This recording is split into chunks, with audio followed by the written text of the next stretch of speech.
నాయనా భరత, శ్రీరాముడు వనవాసానికి వెళ్ళాడు. నీకు పట్టాభిషేకం ఇది చేయడానికే నా మాంగల్యాన్నే పోగొట్టుకున్నాను నాయనా. భరతుడు కోపోద్రిక్తుడయ్యాడు. నీవు అమ్మా అని పిలిపించుకోవడానికే అనర్హురాలివి. ఏ రోజన్నా నేను ఈ రాజ్యాన్ని అడిగానా? అడిగితే రామన్నే ఇచ్చేవాడే. ఇంతటి ఘాతుకానికి ఒడిగట్టిన నిన్ను కత్తితో సంహరించగలను. తల్లిని చంపిన వాడనని శ్రీరాముడు నన్ను చూడును కూడా చూడడు. తల్లిని చంపిన వాడినని శ్రీరాముడు నన్ను చూడని కూడా చూడడు అని అంటాడని ఆగుతున్నాను అని విసురుగా వెనుదిరిగాడు. శ్రీరాముడు వనవాసానికి బయలుదేరిన వైపుకు సకల సైన్యముతో శ్రీరాముని వద్దకు బయలుదేరాడు.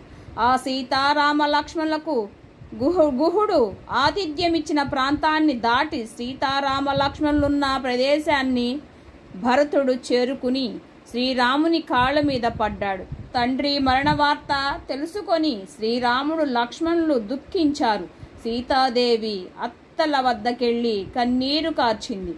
భరతుడు రామన్నతో తప్పు తనది కాదన్నాడు. రాజ్యానికి రమ్మన్నాడు. తండ్రి మాట తప్పనని చెప్పాడు. శ్రీరాముడు చేసేది లేక నీ పాదుకలే రాజ్యాన్ని నడిపిస్తాయి చెప్పి శ్రీరాముని పాదుకలను గ్రహించి వాటిని తలపై పెట్టుకొని నంది గ్రామం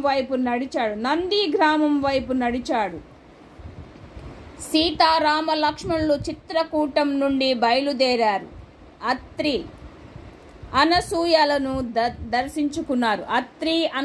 దర్శించుకున్నారు. సాధ్వీమణి సీతకు దివ్య పుష్పమాలిక, చీర, ఆభరణాలు, అంగరాగములు,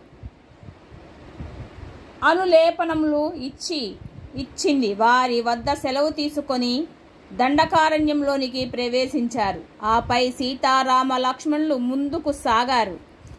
శరభంగు మునీశ్వరుని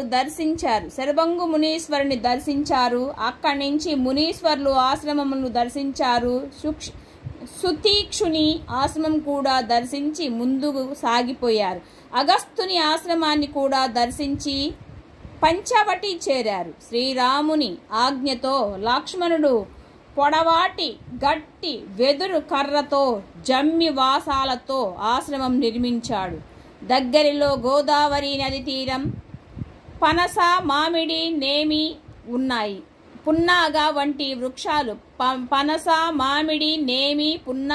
వృక్షాలు, రంగురంగుల పూల చెట్లు. సీతాదేవికి ఆ ప్రాంతం ఎంతగానో నచ్చింది. జింకలు, కోయిలలు, రామచిలుకలు శ్రీరామ శ్రీరామ అంటూ పలకరుస్తుంటే సీతాదేవి పులకించిపోయింది.